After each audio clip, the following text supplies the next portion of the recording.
Welcome back to the Wind Up with Will. I'm your host, Will, here again with another video talking about your favorite topic, sports.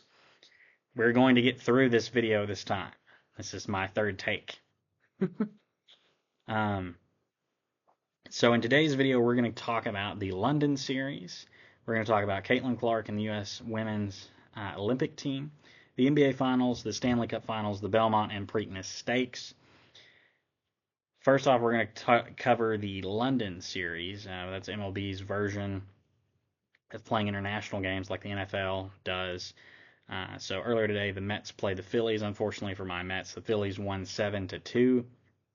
That's just how it went today. Unfortunately, Mets had the early lead, 1-0. Double by Starling Marte drove in Lindor. Harper homered, and then it imploded for the Mets. Sean Manaea didn't necessarily pitch well in that inning, gave up 6 runs in the fourth inning. But as shown on Twitter, Starling Marte very well could have made a play earlier in the inning that would have been the final out. I believe it would have been the third out. It would have been another out that would have ended the inning before the entire implosion happened. I think that would have been the third out. It was hit in front of him. He didn't get it. But there was a 95, according to people on Twitter, and I think Fangraphs, it was like 95% probability that he would catch this ball, and then it kind of imploded for the Mets there. So it's just kind of unfortunate that that's how it goes, but that's baseball. Tomorrow they will play again. I'm not sure the time of that game. It's 9 a.m. tomorrow on ESPN, so it's an early game. Today the game was on Fox at noon. And so the London series is international games, and it's the last international series this year in MLB. To begin the season, Dodgers and Padres played in Korea, and there was also, I think, the Reds and the Giants, I think, played in Mexico City. And there might have been a series in Brazil. I might have missed the series in Brazil. But it's an attempt to grow the game internationally overseas, and some markets that don't normally have huge baseball fans, especially London and in the United Kingdom. There are quite a few Americans who live there, and there is a growing interest in the sport, especially Team Great Britain playing in the World Baseball Classic last time and qualifying for the next World Baseball Classic. So there is a growing interest there, and there are players. And how you get more of that and grow the game internationally is by having some of these series. Now, I'm personally not a fan of international games or series just because I think it takes away home games from fans and the team, and I think it kind of hurts the team in the process and doesn't give them a fair home field advantage, as seen in the game today where the Mets were the home team, but the crowd was 75% Phillies fans. But that's just the nature of it. The good thing is I think it does grow the game. It's unfortunate, though, that it takes away home games from teams. But the Mets are not having that good of a year, so it's not surprising that we didn't have a huge fan base at the game, or that we lost. It's not, and the Phillies are one of the best teams in MLB this year, so no surprise there that they won this game. We're going to move over briefly to, maybe we shouldn't say briefly, we might spend some time on this. Caitlin Clark is, I'm not going to say she's taking the WNBA by storm, but she is by far one of the best rookies, and she is a really good player. She's averaging around 17 points per game in the WNBA. But I want to talk about a couple things real quick with her. It was announced today that she did not make the U.S. women's Olympic team roster. Now, this has led to a lot of takes on this from people that think she should have made the roster, people who don't think she should make the roster, and I've watched some of them. I've listened to some of them. I think there's some good points on both sides. For me, I kind of think that she maybe should have made the roster, and not because she is the most popular player by far. And part of the reason the WNBA is having more viewers and more higher attendance than they've had in recent years. But I think she is a really good player, and she's playing on a really bad team. Imagine what her numbers might be if she played on a better team. And I think she is clearly one of the best players. She's not dropping 30 a night. but she's averaging 17 points a game on a bad team, and she would average more assists, I think, on a better team. Now, she is turning the ball over a lot, but again, I think teams realize that if they can stop her, then they can win games against the Indiana Fever. So part of me thinks she maybe should have made the Olympic team, but I also understand that she is a rookie. This is her first year in the WNBA. She's fresh out of college. She had played 40 games in college. She's played, I think, around 10, 11 games or so in the WNBA so far. So she's played a lot more games than she's used to playing. So it might be a smart decision to not pick her on the roster and let her rest and be ready for the next Olympics or the next Team USA, whether that's the women's FIBA. I think FIBA has a women's championship. It might be best to let her rest for that and pick her later on when she's a year or two down the line, when she's adapted more to the pro game and gotten more situated with that and more comfortable and had a full off season. So that, and I think that makes sense too. I think that was RG3. I kind of briefly read what he was posting on Twitter about it. I I think that is a solid point, and I understand that point. I do, however, think she is still one of the better players, and my initial thought is, well, how many players that are on the roster are actually better than her? I think some of them clearly are, but there's some of them that it's like, I think she might be better than them. But it's a might, and she is a rookie, so I understand them not picking her. But there is a lot of questions of, well, why was she not chosen? And this is also coming at a time where there is a lot of backlash and division, I should say, over Caitlin Clark. In the recent last couple weeks or so, we've seen some hard fouls against her. We've seen some very jaded comments from other WNBA players, and some of these comments go back to when she was still playing in college, like this last year at Iowa, from players like Diane Taurasi, I think Brianna Stewart, and might even Sue Bird, I think, made a comment. Candace Parker made some comments about her. And each of these, just they feel unnecessary, especially when you consider that Caitlin Clark is what Caitlin Clark is doing for the game of women's basketball. So she's bringing more eyes, more viewership, more attention to the game than it's had in a long time, perhaps ever.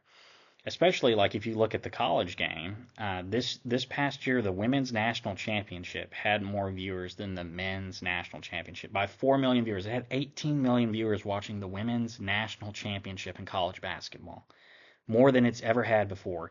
It blew out of the water the Final Four game between Iowa and UConn, which at that point was the most watched women's college basketball game of all time. I think it had like 12 million people. And then the final had 18 million viewers. And I don't want to take away from those great women athletes that are playing for UConn and Iowa and South Carolina and the other teams that made the tournament. They're great players. They're by far better basketball players than I am. I'm not very good. But there's a reason so many people tuned in to those games, and specifically Iowa's games. Even though South Carolina was undefeated all year, there's a reason Iowa had the viewership numbers that they did. There's a reason that they sold out arenas wherever they played. It's because people wanted to watch Caitlin Clark, because she's a super exciting player, and she's done things in the game that very few have done, and a lot of times no one else has done. Right? So she's broken a lot of scoring records. She was the all-time women's leading scorer. She scored more points than Pete Maravich scored. So she scored more points than any man or woman's ever scored in college basketball.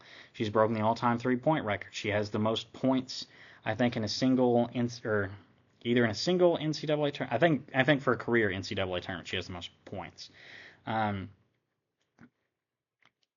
Phenomenal. Like just what she does on the court, the way she plays the game with such style, her ability to hit amazing shots, the ability to score the points she does, and not just shoot three-pointers, but to be able to drive and score inside. And the fact that she led the nation in assists, too, this past year. She averaged over 30 points a game to lead the nation, and I think close to 10 assists a game. No, I think it was 8. I think it was like 8 assists a game. I was thinking of John Morant there for a second. He averaged 20 points and 10 assists a game. when he was in his sophomore year in college. But Caitlin Clark led the nation in points and assists and led the nation in scoring 2 years in a row.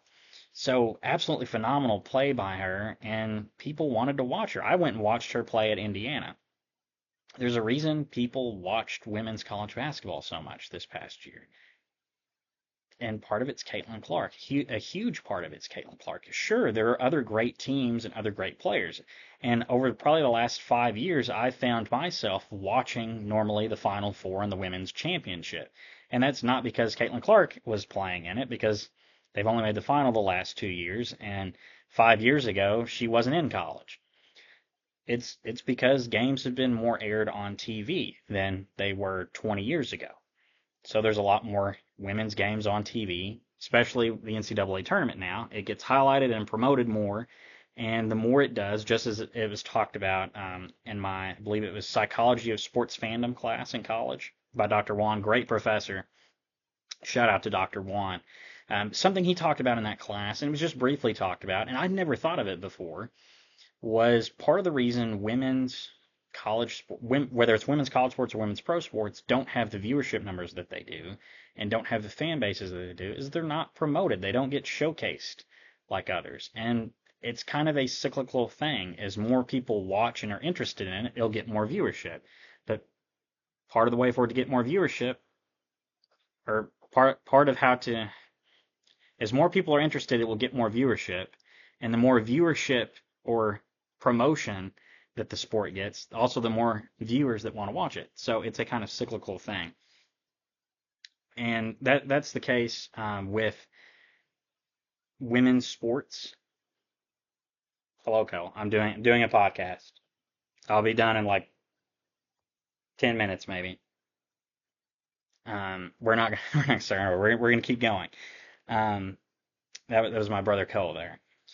So it's the same thing. I shouldn't say the same thing with women's sports. It's throughout women's sports, they're not showcased the way often that men's sports are, or don't get the promotion they do. But part of that's because they've not been around as long, and there's also not the interest in it.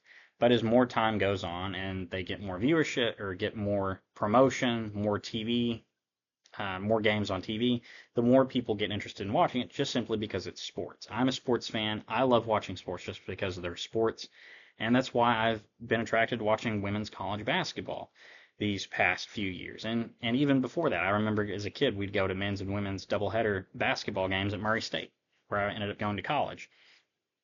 So there are people that are interested just because it's sports, and the more promotion that the game gets, the more games that are on TV, the more eyeballs that are watching it, the more people will get interested, especially with the more games are on TV and the easier access it is to watch games and to know who players are and connect with those players. And Caitlin Clark has done that for a lot of people in women's basketball. Just being the star that she has and what she's done, it's drawn people into watching the game and being interested in women's college basketball. And as those fans become infatuated with her and love watching her play, of course they're going to follow her to the next stage. When she was drafted in the WNBA with the number 1 overall pick, I think her jersey sold out almost immediately on Fanatics. It was like the highest selling sports jersey on a draft night of all time in any sport. It was only broken like a few weeks later when Caleb Williams was drafted number 1 overall by the Chicago Bears. So it's kind of unique that those two happened so close together. But people are interested in watching Caitlin Clark play because she is such a fantastic player. And the attention that she's brought to the game in college and the pros has opened people's eyes to other players that they're interested in, like Cameron Brink, that played at Stanford, that's playing for the Los Angeles Sparks, or Aaliyah Boston, that's played at South Carolina and is now also on the Indiana Fever with Caitlin Clark, Paige Beckers, who's still in college basketball, Juju Watkins, Carmela Cardosa. It's brought more attention to these other players, and as more people get to watch the game, all of these other players become household names, and people become fans of them as well. And you get more people interested in going to games. And we've seen this in the WNBA already. In games where Caitlin Clark has played, they're at, like, the Fever averaging, I think, like 17,000 fans a game, where other teams are averaging anywhere from like 7,000 to 9,000 fans a game.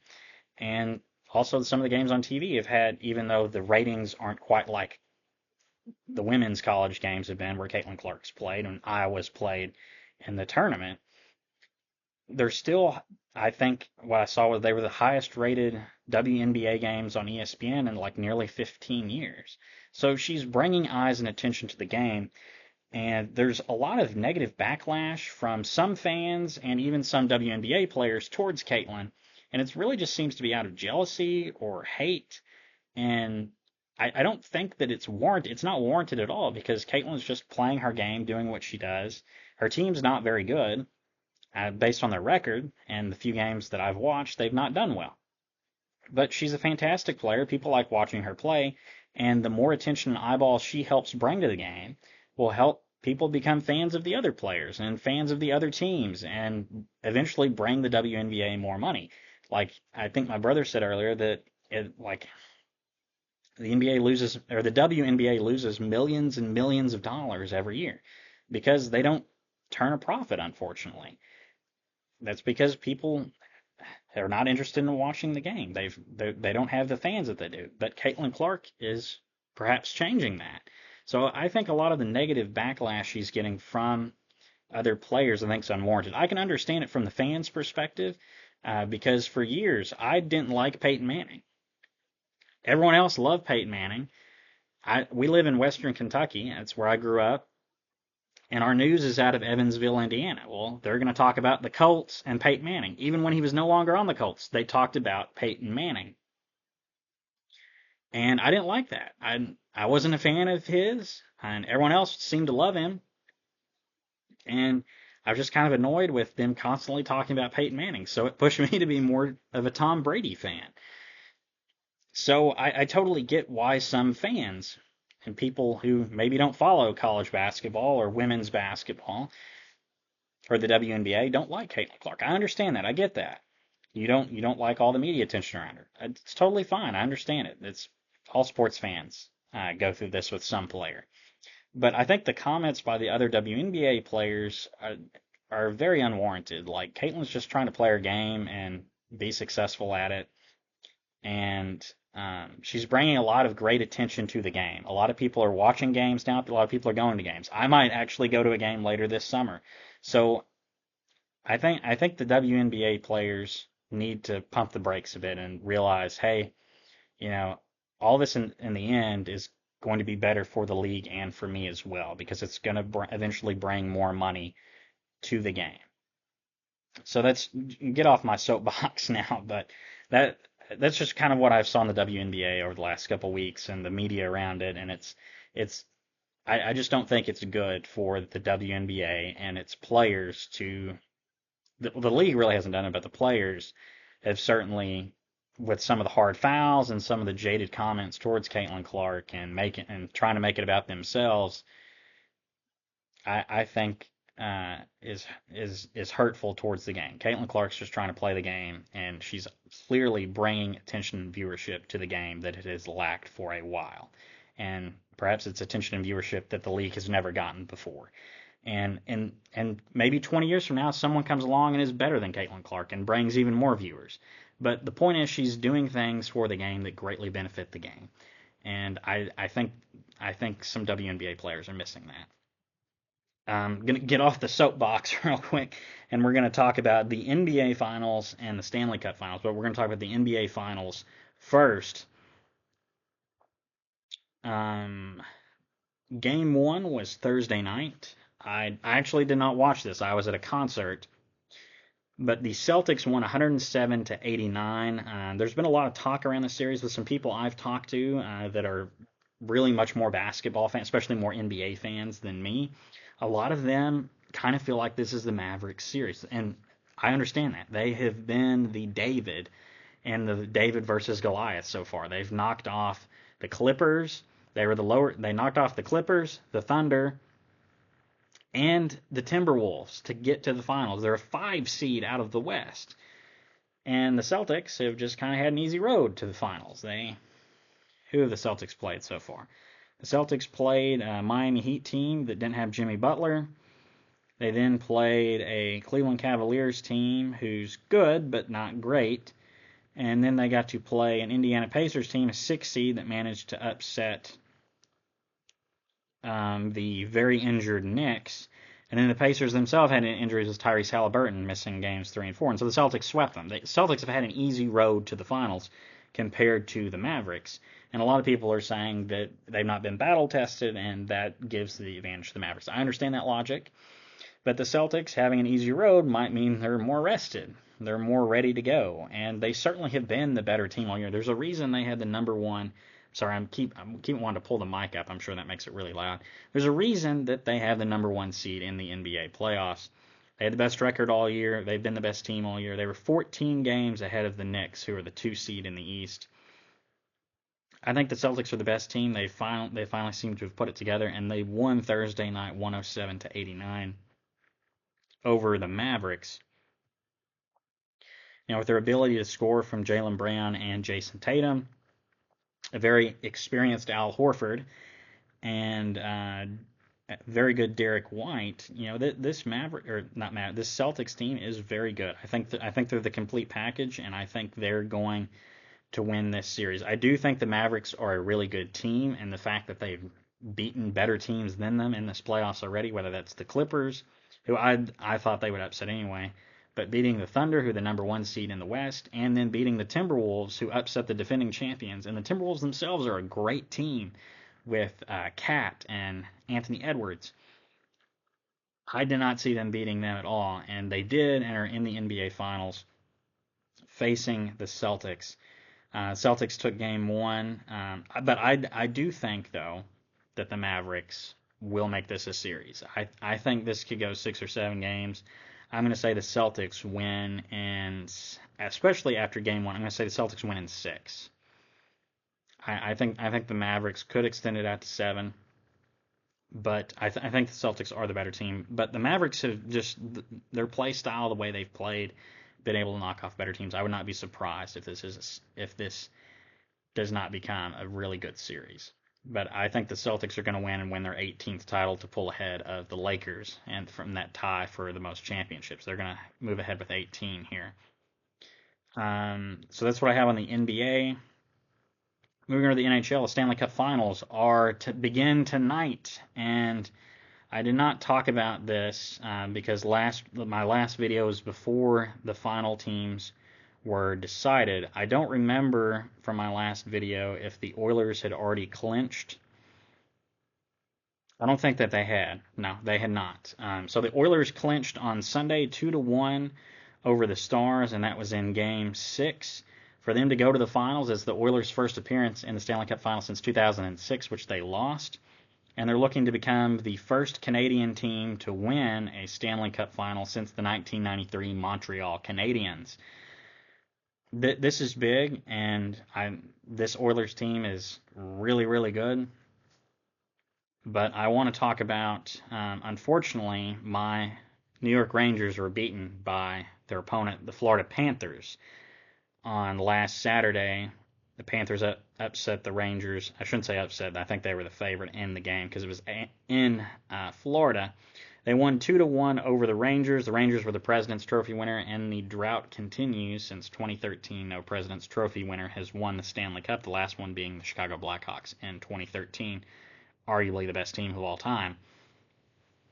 But the Rangers, for the second time in 3 years, just come up short in the Eastern Conference Finals, both years losing in Game 6 to a team from Florida, the Lightning in 22 and the Panthers in 24. It hurts, it stings, especially since the Rangers had 2-1 lead. As a Rangers fan, it hurts. But the Panthers, I think, from watching the series, were the better team. They were the more complete team. They found ways to score from multiple players. Their goalie is really good. They're a well-coached team. And they found ways to score on the power play. The Rangers really struggled to score on the power play in that series, and since their great start to the playoffs, the Rangers struggled on not only scoring on the power play, but giving up power play goals. And the Rangers, their big guns really struggled. I think Chris Kreider had 1 goal in the series. Panarin didn't score. Zibanejad struggled to get points. They just struggled from their top goal scorers in that series, and unfortunately came back to bite us. The Rangers fall. But the Panthers, have moved on to the Stanley Cup Finals. Game 1 is tonight at 7 p.m. 16 minutes from now. I don't think that'll be the start of the game. Every time so far in this playoffs that I see that the game starts at 7, I turn the game over and it says 18 minutes until start time. So I think it's just when the broadcast starts. But the Oilers and Panthers are going in Game 1 tonight. Florida is the higher seed, so they are hosting Games 1 and 2. And the Oilers will get Games 3 and 4 back in Edmonton. I think this is going to be a great finals. Unfortunately, my team's not playing in it, but it will be a great finals between the Florida Panthers and the Edmonton Oilers. The Panthers are one of the most complete teams in the NHL. They've got great goal scoring. They've got great defense. They have one of the best goaltenders in the league in Bob Broski. And the Oilers are one of the most talented scoring teams in the league. They had Zach Hyman, who scored 54 goals this season. That's career high for him. That's third in the NHL. They've got Connor McDavid, who is turning into the new Wayne Gretzky, the reincarnation of him. And then Leon Draisaitl, who is the Mark Messier to Connor McDavid. And they have set the league alight on fire this postseason with their scoring abilities. Let me pull up those stats real quick. I hope dang it did not pull it up. Thought I had it saved. Oh, I don't want that. Let's see. Where did it go? I had the stats here for the postseason. So in this postseason, Zach Hyman, the guy that scored 50 goals, or how many goals did he score for them in the postseason? He scored 54 goals in the regular season. In the playoffs, he scored 14 goals. He's just 5 goals away from tying the all-time record set by, I believe it's Yari Curry, also of the Edmonton Oilers back in 1985 with 19, and Reggie Leach for the 1976 Philadelphia Flyers. So he's 5 goals off from tying that record. The most assists in a postseason, Connor McDavid is 5 points away from tying Wayne Gretzky, also the Edmonton Oilers, back in the 1988 postseason. In the most points, I think Connor McDavid's probably going to fall short of the most points in a postseason performance. Wayne Gretzky had 47 in 85. Connor McDavid has 31 in this postseason, but very well, if the series goes 7 games, we maybe could see him get into the 40s. It's possible. And also their defenseman, Evan Bouchard, I believe that's how you pronounce his last name, he is 4 assists away from tying the record for most assists by a defenseman in a postseason by Paul Coffey of the 1985 Edmonton Oilers. And most points by a defenseman in a postseason, he has currently 27, and the record is Paul Coffey, also 1985, with 37. So Evan Bouchard is 4 assists away from tying the all-time record by Paul Coffey, and 10 points away from tying the all-time record by Paul Coffey for most points by a defenseman and most assists by a defenseman in a postseason. So this Edmonton Oilers team has had a historic run and historically great at scoring. And that's why I'm going to pick them to win this finals. I will say this is going 7 games because just the Oilers' ability to score, but also the Panthers' ability to grind out games, grind out wins, and play solid defense. There's going to be games where the Oilers are going to score 5 goals and win 5-0, 5-1, and there's games where the Panthers are going to win 2-1. This is going to be a great series, but I'm picking the Oilers to win in 7. I almost picked the Celtics to win in 7, but I think they'll win in 6. But I'm picking the Oilers to win in 7 over the Florida Panthers. I think their scoring's just going to do it. I think it's going to be they're going to become the first Canadian team since '93 to win the Stanley Cup, and they're going to usher in a new era in Edmonton. A new dynasty is brewing with the Oilers and their great, very talented scorers. And I want to briefly, before I finish this video, I want to touch on the Belmont Stakes were today. And the winner of the Belmont Stakes was, what was his name? Dornock. Dornock won the 2024 Belmont Stakes, slightly ahead of, well, who did he? I want to see who was the runner-up again, because he was just barely ahead.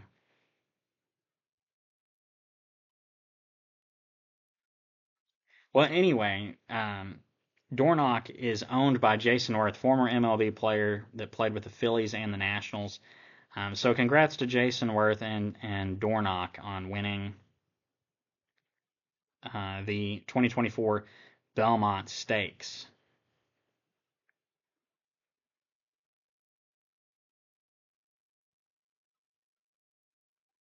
I'm trying to find real quick where okay, so Dornoch was 1, Mindframe was 2, and he just barely beat out Mindframe, and Sierra Leone, the favorite for this, finished 3rd. The guy I was pulling for, Mystic Dan, finished 8th. The runner-up in the winner of the Kentucky Derby and the runner-up in the Preakness Stakes. I had the Preakness Stakes winner also pulled up was Seize the Gray. He started out kind of in the lead, and it looked like he's going to win 2 races in a row, but he kind of fell down the final stretch. So Seize the Gray won the Preakness Stakes. Was that 2 weeks ago or 3 weeks ago?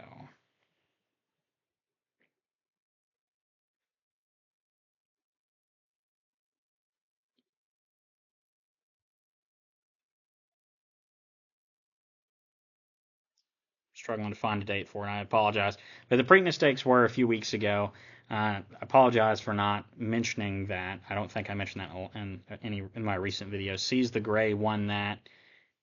Mystic Dan, the winner of the Kentucky Derby, finished the runner-up, and the Belmont Stakes winner today was Dornoch, Jason Worth, the owner. So that's all I've got for this video. I know it went a little longer than I thought. I'm sorry I got on my soapbox there a bit for taking issues with the Caitlin Clark hate, I guess, from WNBA players. But let me know your thoughts in the comments down below. Is the hate that Caitlin Clark is getting from the WNBA players, is it unwarranted? Is it just a big nothing that people like me are missing? What are your thoughts on international games between the Mets and Phillies? What are your thoughts on the NBA Finals and the Stanley Cup Finals? Who's going to win and how many games? Let me know in the comments down below. If you get it right, I'll give you a crisp high five, and I will see y'all in the next video. Bye-bye.